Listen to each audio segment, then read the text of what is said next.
Destacamos que o presidente do Conselho Nacional de Administração do SESI, o senhor Gilberto Carvalho, foi ministro-chefe da Secretaria-Geral da Presidência da República durante o primeiro mandato da presidenta Dilma. É graduado em Filosofia pela Universidade Federal do Paraná. Também estudou Teologia e Gerenciamento Público. Como ministro, foi o responsável pelo diálogo e articulação política com os movimentos sociais durante a gestão Dilma. Já o psiquiatra e psicanalista Valton Miranda é um dos mais importantes pensadores da esquerda cearense. Tornou-se médico pela Faculdade de Medicina da UFC.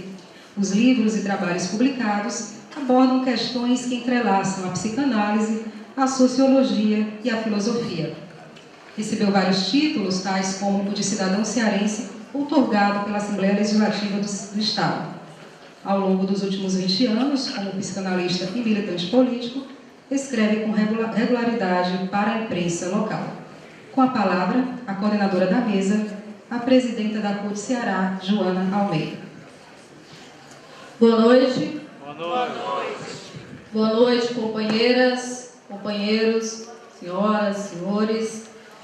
Quero aqui afirmar que a fala do Nilson foi a fala em nome das entidades promotoras desse evento. Então, ele fala em nome do companheiro Anísio da PEOC, do Carlos Eduardo dos Bancários, do Padre Hermano das Pastorais da Adital, em nome da Central Única dos Trabalhadores, em nome da companheira Cineide do Motu. A nossa tarefa é coordenar esse momento, respeitando todos os nossos convidados e convidadas especiais, vocês e os nossos palestrantes.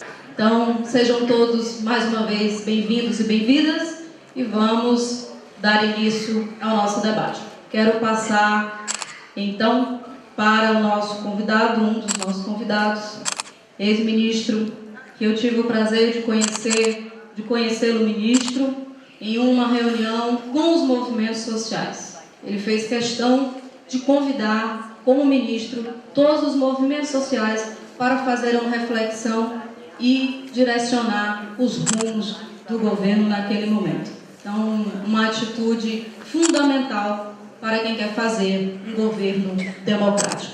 Dessa forma, caro ex-ministro Gilberto Carvalho, a palavra é sua.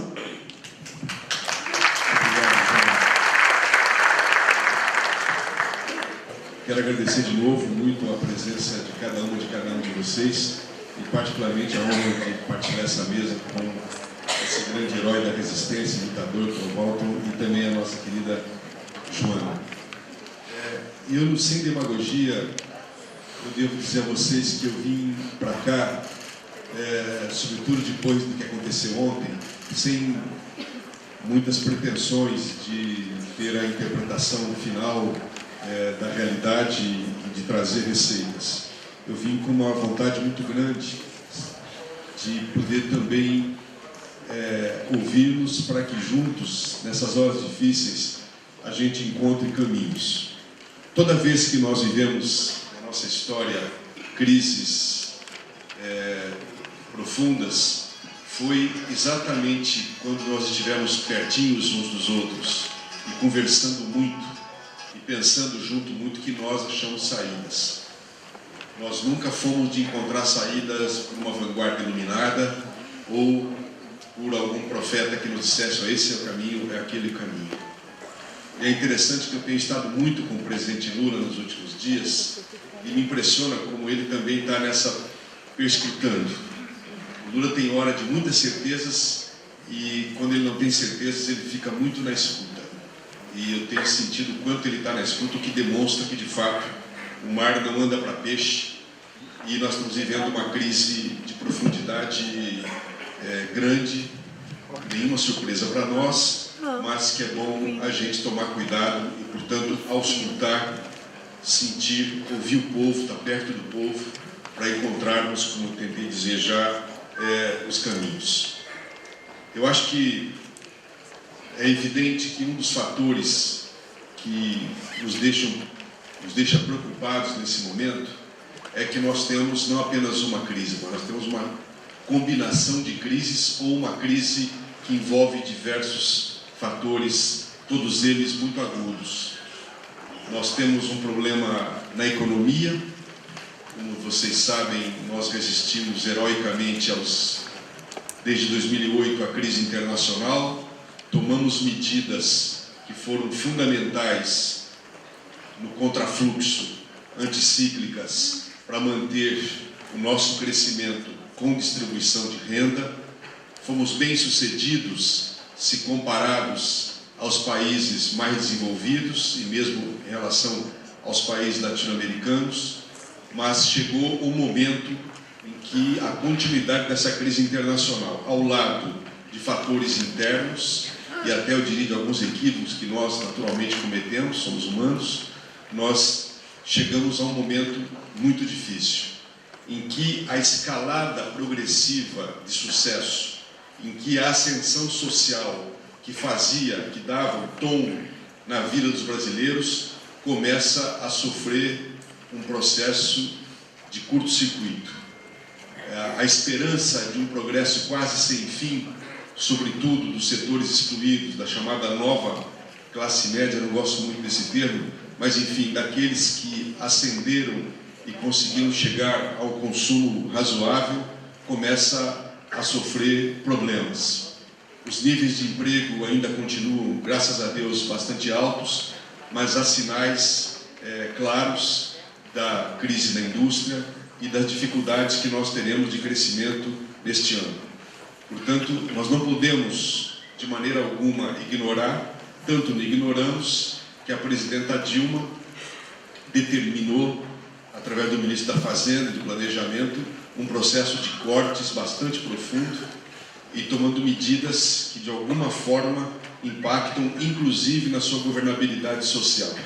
Portanto, há, de fato, entre as pessoas, um certo sentimento de que aquele sonho que nós vivemos durante 6, 7 anos começa a ter problemas, começa a refluir, e há um mal-estar, evidentemente, depois vou falar um pouco disso, super potencializado por uma imprensa que defende interesses bastante concretos e particulares e criando, portanto, um clima de negatividade no país.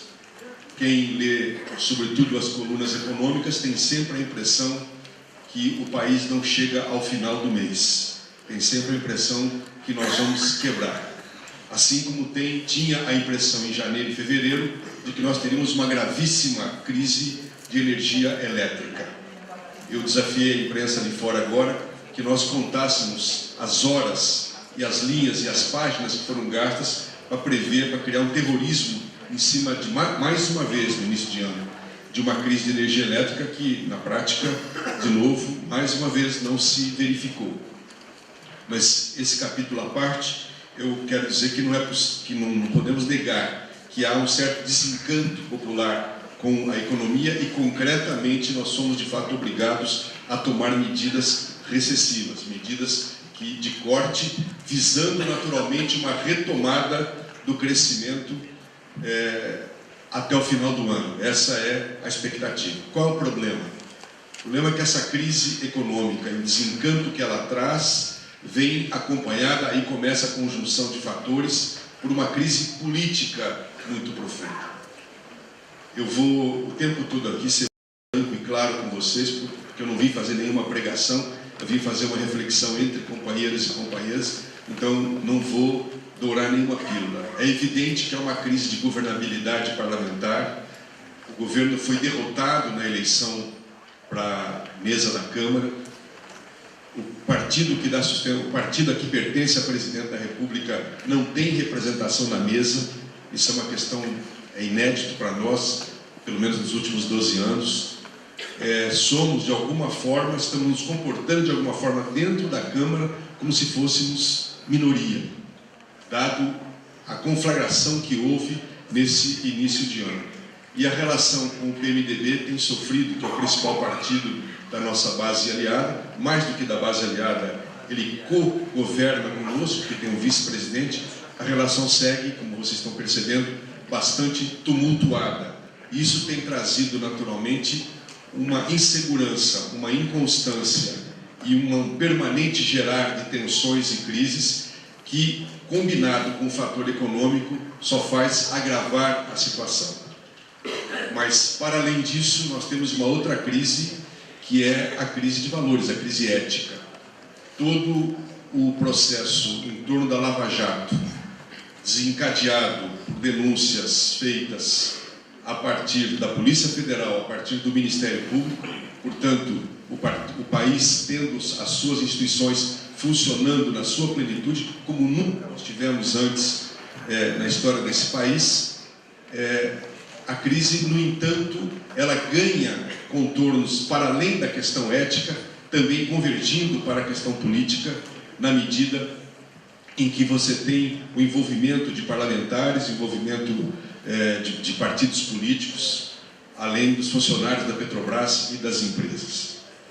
Nós sabemos que a crise em torno da Petrobras, que é a Operação Lava Jato, ela é fundamentalmente o desbaratamento de aquilo que é uma tradição no país, que são as empresas se acertando antes das licitações, formando seus cartéis de preços e distribuição de obras e avançando ainda mais, corrompendo funcionários da própria empresa interessada, no caso da Petrobras.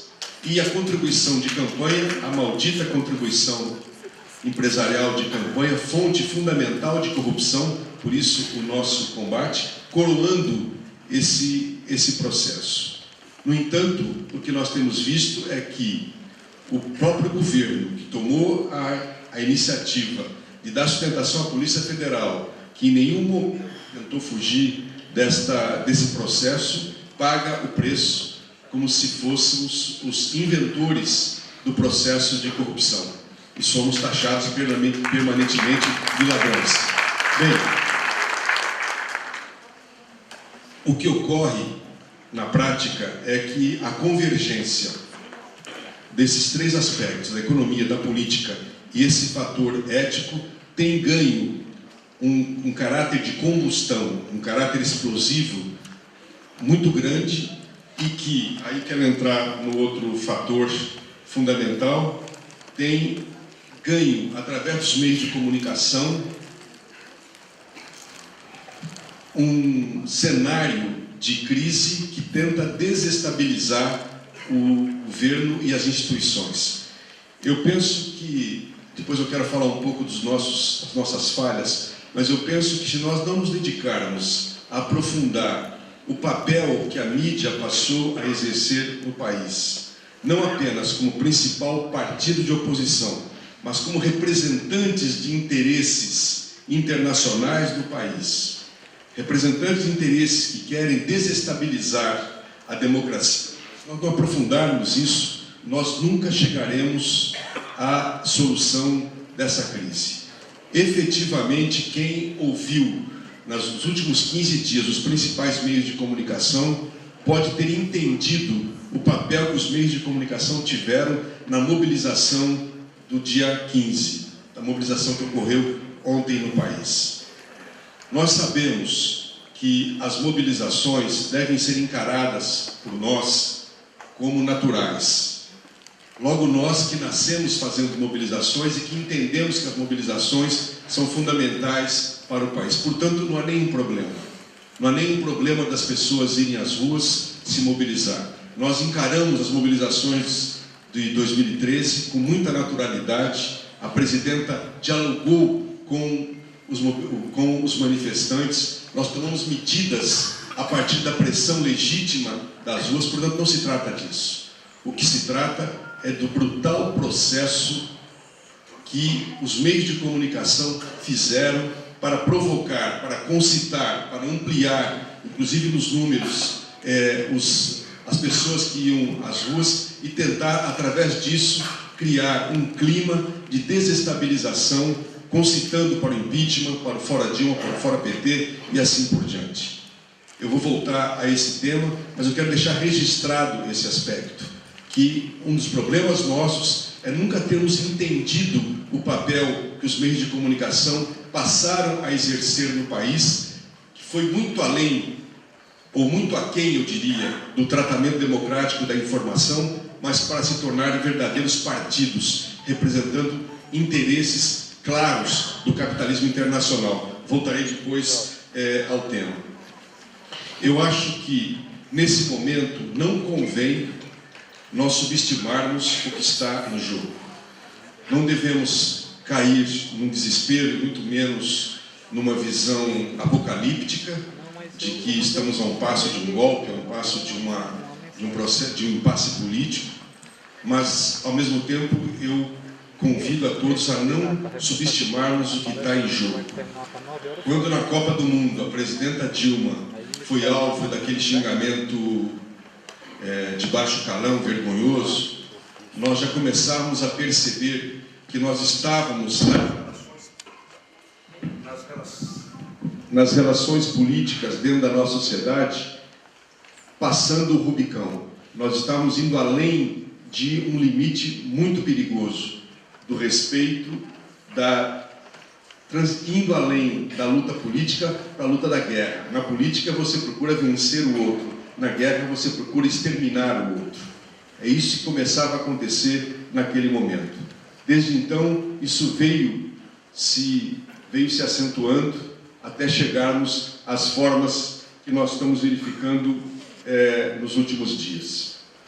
Eu penso que, nesse momento, o pior que pode acontecer para a gente, no campo da esquerda, para o campo popular, é nós começarmos a aceitarmos como naturais estes processos ou começarmos a baixar a cabeça, a recuar e a não fazer a defesa do nosso projeto e ao mesmo tempo avançar ainda mais. O pior que pode acontecer é a nossa paralisia, ou subestimarmos a crise ou irmos para um processo de paralisia. Se isso ocorrer, eu não tenho dúvida, em 2018 não haverá candidatura de esquerda no país. Ontem, quando incendiaram a sede do PT de Jundiaí, logo depois da manifestação, e ontem, quando a gente viu algumas formas de expressão contra a presidenta e contra o seu partido e contra todos aqueles que apoiam, começou a nascer em mim uma consciência perigosa, de um perigo melhor, de que daqui a pouco vai ser legítimo a gente bater em quem é de esquerda e vai ser herói quem bater na gente. Se nós não tomarmos cuidado, vai se criando um consenso em torno do fato de que nós somos um mal para a democracia no país e que nós temos que ser extirpados.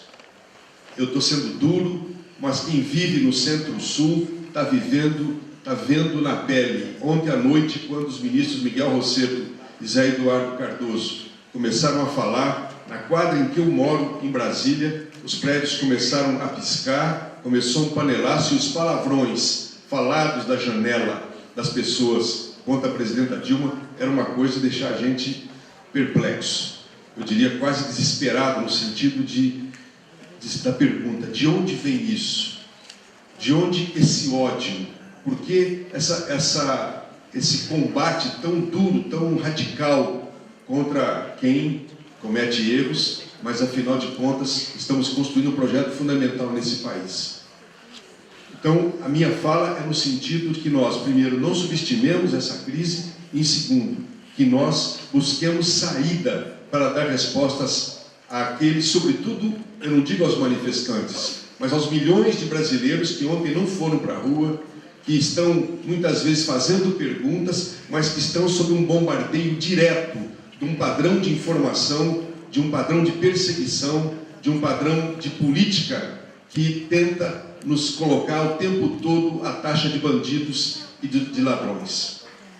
Tentando ensaiar algumas respostas, eu queria dizer que a coisa mais importante que nós temos que fazer nesse momento, além de ter os pés no chão, é termos um sentido de autocrítica. Não adianta mais a gente tentar dizer para a sociedade que nós somos heróis, que nós mudamos o país, que nós incluímos 40 milhões e assim por diante. Para além disso, nós temos que reconhecer os nossos erros. Nós chegamos, aí eu começo a falar do outro lado da moeda, nós chegamos a um ponto em que é fundamental que nós tenhamos a coragem, para ganhar credibilidade, de fazer uma autocrítica profunda dos nossos passos, de reconhecer que, ao lado do bem que nós fizemos para esse país, do fato de nós termos colocado milhões e milhões de brasileiros, não apenas na inserção econômica e social, na cidadania, mas também que temos colocado milhares de novos agentes, novos sujeitos na política, e temos, de fato, renovado a cultura política desse país, nós temos que reconhecer que nós também envelhecemos e que o vírus da velha política nos contaminou. Foi assim que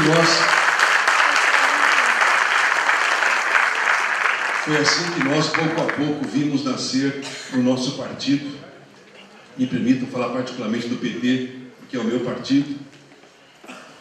Foi assim que nós vimos surgir no nosso partido os mesmos sinais, gestos e práticas que nós condenamos o tempo todo nos outros. Foi assim que nós seguimos o caminho da burocratização, do afastamento da nossa base, e que, na medida em que nós nos tornamos governo, nós tivemos dificuldade de seguir dialogando com as nossas bases, particularmente nos últimos anos.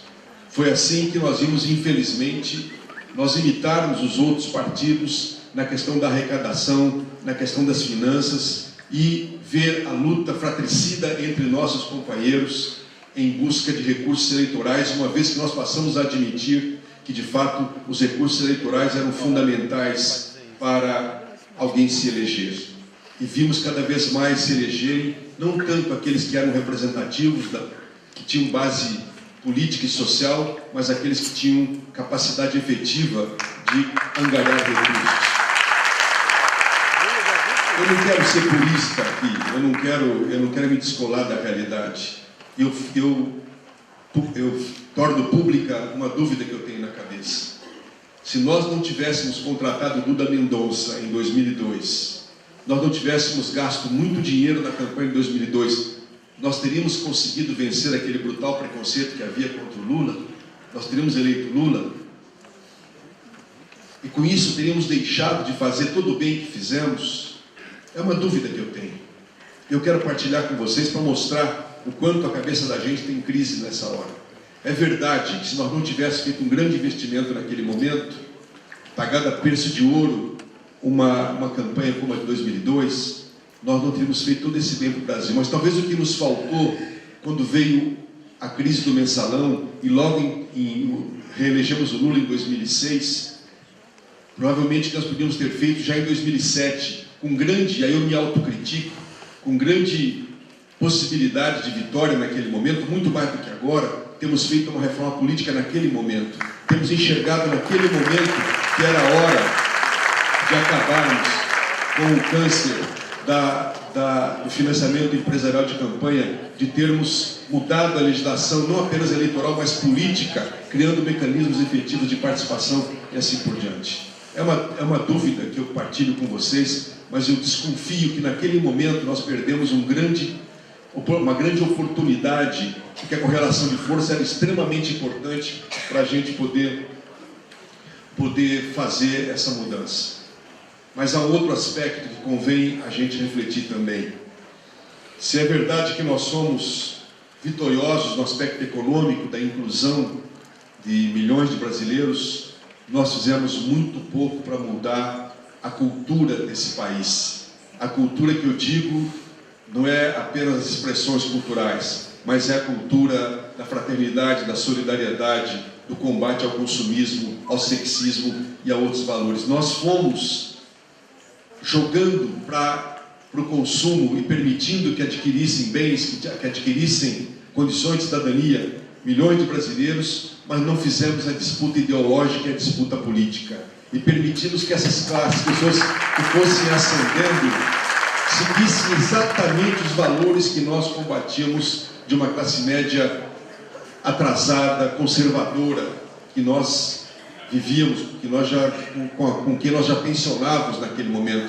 Nós não fomos capazes de fazer, e aí um grande problema do partido, do PT, dos partidos que nos apoiavam, de fazer também esse combate político. E hoje nós pagamos um preço duríssimo quanto a isso. Quando eu vi, no ano passado, os jovens do ProUni, na sua maioria, serem contra o Bolsa Família, ficava evidente isso, que nós estávamos permitindo que as pessoas ascendessem, mas não mudavam, não conseguiam mudar os seus valores. E aí vem aquilo que eu acho o nosso erro fundamental, não termos tido a coragem de mudar a nossa posição, a nossa política em relação aos meios de comunicação. Eu quero me fazer entender. Eu não acho, fundamentalmente, que a questão das leis dos meios ela é importante que nós enfrentemos agora, antes tarde do que nunca. Mas eu não acho que é ela que vai nos salvar. Eu acho que uma lei de meios pode diminuir um pouco o impacto do monopólio, do oligopólio das grandes empresas, mas convenhamos, mesmo que você obrigue as grandes emissoras a venderem parte dos seus ativos, quando há coincidência de televisão, rádio e jornal na mesma cidade, como há em outros países, quando você tem uma lei que obriga, quem vai comprar essa emissora, convenhamos, não vai ser alguém dos nossos, vai ser alguém do grande capital, vai continuar expressando. Eu assisti, companheiros e companheiras, nesses 12 anos, um processo muito interessante que me deu uma enorme inveja, que foi a postura da Igreja Católica e das igrejas evangélicas em relação aos meios de comunicação. Elas, silenciosamente, sem fazer nenhum alarde, sem mudar nenhuma lei, foram montando verdadeiros impérios de comunicação. Só a Igreja Católica tem 4 redes no Brasil. As igrejas evangélicas, você não consegue... Você vai em qualquer cidade brasileira, você vai ver ali o pastor com a sua rádio comunitária, a sua pequena rádio, e alguns montando grandes impérios também pelo país afora. Eles entenderam uma coisa que nós não entendemos. E nós que dizíamos, já no 5º Encontro Nacional, que a nossa estratégia não era de vanguarda, era uma estratégia de maiorias, que nós conquistaríamos a hegemonia nesse país, construindo uma estratégia de maiorias. E eu me pergunto, como nós pensávamos fazer isso sem ocupar os meios de comunicação, sem termos uma influência de fato grande naquilo que fala com a grande massa? Ontem, o desespero para saber das notícias sobre as manifestações é que você estava na Jovem Pan, na Band, na Globo e assim por diante, ou alguns heróis nossos que tentavam via redes sociais passar informações, mas com muitas limitações. Se nós tivéssemos feito como os humildes pastores e padres fizeram, e tivéssemos não rádios do governo, mas investido com os pequenos empresários nossos, ligados a nós, montando para esse país afora, rádios comerciais, que não fossem, ou jornais que não fossem chapa branca, mas que dessem um tratamento democrático para a informação, eu tenho certeza que o debate ideológico e político hoje poderia ser dado num outro patamar. Mas nós não fizemos. E mais do que isso, ao longo desse tempo, o Ministério das Comunicações não fez a fiscalização que precisava fazer, e mais do que isso, a nossa SECOM deu dinheiro a rodo para todos esses meios que hoje fazem o que estão fazendo conosco. Eu não estou dizendo isso aqui por mero lamento, é porque eu acho que a situação ainda é reversível, ainda é tempo de nós reagirmos e de nós mudarmos esse cenário. Por isso que eu estou falando isso.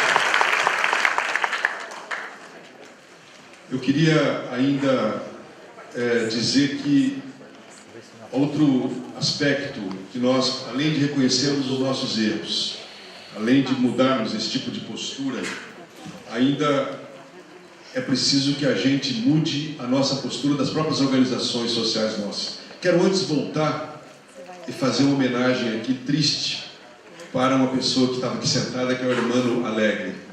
O Hermano coordena uma agência de notícias, a Adital, que está praticamente tendo que fechar a sua sede, vive numa penúria, porque não recebeu nesses anos o apoio do governo federal. Eu cansei de tentar batalhar pelo Hermano em Brasília e nunca fui bem sucedido. Enquanto isso, os outros meios ganharam muito dinheiro. Então, por isso, o reconhecimento aqui ao Hermano, que é um combatente, é importante que a gente apoie ele e todos aqueles heróis da resistência da comunicação. Mas eu quero dizer que Além disso, eu acho que é uma atitude que nós temos que mudar dentro dos nossos partidos e nossas organizações, que é a atitude para abertura para o outro, para abertura para fora. Eu confesso que eu fiquei um pouco desesperado nesses dias, quando eu fui me oferecer na sede do nosso partido para poder ajudar a andar um pouco o país, já que eu estou num outro trabalho agora que me permite andar um pouco mais, não estou preso ao governo. E cheguei lá, tinha uma discussão sobre o critério de teses e os prazos de cada tese, cada corrente, e uma corrente tentando desconfiar da outra, se a outra ia ser vitoriosa se tivesse mais prazo. Eu falei, aqui não dá, aqui não dá. Se a gente entender que os nossos congressos, se a gente entender que a nossa vida partidária vai se consumir nos debates internos entre as nossas correntes, se nós não tivermos a coragem de nos abrir e sair pelo interior desse estado, pelos bairros dessa cidade, começar a conversar com as pessoas e poder fazer, ainda que sem os grandes meios, a discussão de esclarecimento sobre o que se passa nessa conjuntura, para que as pessoas entendam o que está em jogo, nós não temos saída. Mas temos saída, e temos vida, e temos capacidade se nós mudarmos essa postura, porque eu quero insistir. Se é verdade que alguns 1,5 milhão, 2 milhões, sei lá, foram às ruas ontem, a grande maioria da população brasileira continua, primeiro, ou apoiando o governo, ou perplexa, ou à espera de quem possa fazer um processo de hegemonia, que possa conduzir, que possa apontar um caminho. Para isso é que eu acho que há um aspecto que cabe à presidenta Dilma e ao governo, que é agora tomar medidas, como estão sendo tomadas, tanto de radicalizar o combate à corrupção, como medidas econômicas que ajudem a relançar o país num novo momento. Eu acredito que é possível, sim, que nós façamos impostos de grandes fortunas, que nós exijamos transparência das empresas, que nós partilhemos o ônus da retomada do crescimento do lado de lá. Não é possível que a gente penalize só aqueles que são os nossos aliados e de quem mais nós mais vamos precisar de apoio.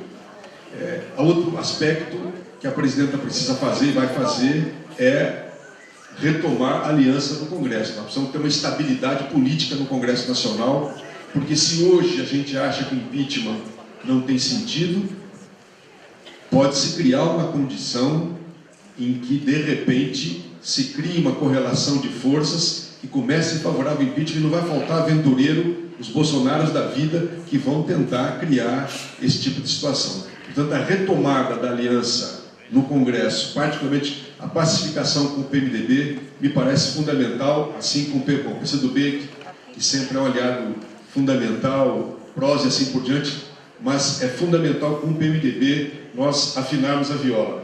Mas, para além disso, é fundamental que a presidenta, que o governo dê motivo para a nossa militância fazer a sua defesa.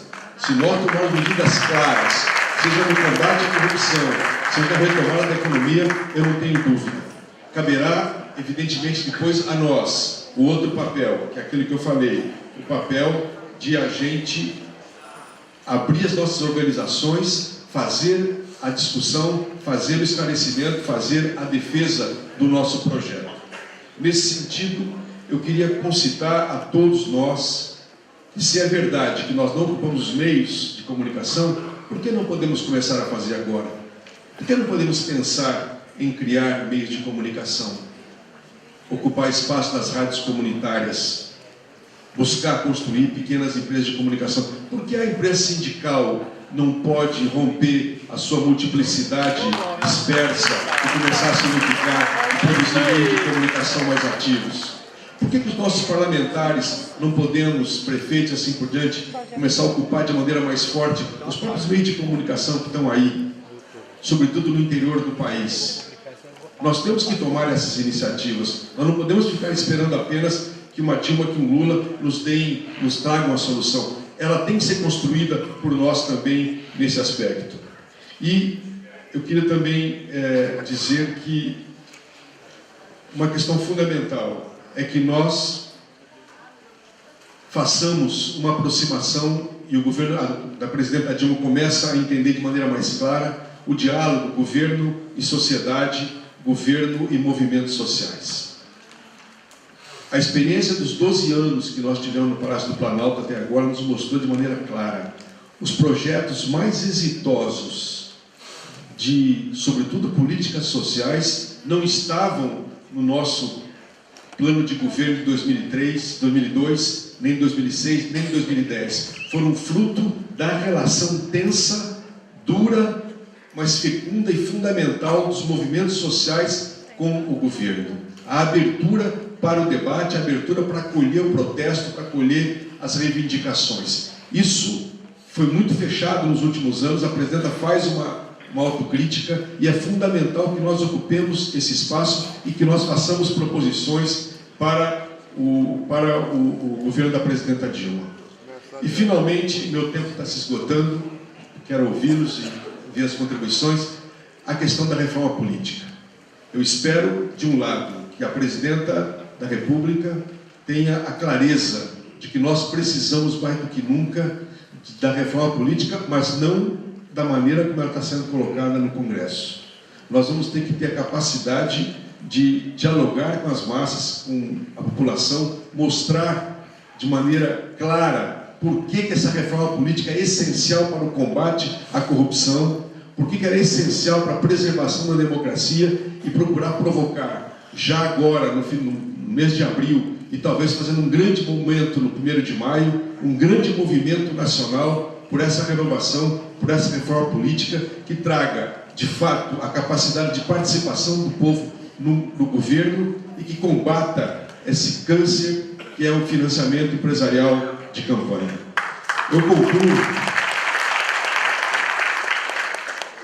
Eu concluo agradecendo a paciência de vocês em ter me ouvido e dizer que eu queria deixar muito claro, eu sou um otimista. Eu acho que é bem provável, ontem disseram que o Brasil será um antes do 15 de março, outro depois do 15 de março. Quero lembrar que 15 de março, de um lado, foi o dia da grande marcha da família pela propriedade em 64, uma triste coincidência. Mas eu prefiro pensar que esse 15 de março tenha sido o saculejo, a pressão que nós precisávamos para acordarmos, para sair de um certo sono que nós estávamos e irmos para a rua e o nosso governo de fato se transformar num governo popular. Muito obrigado.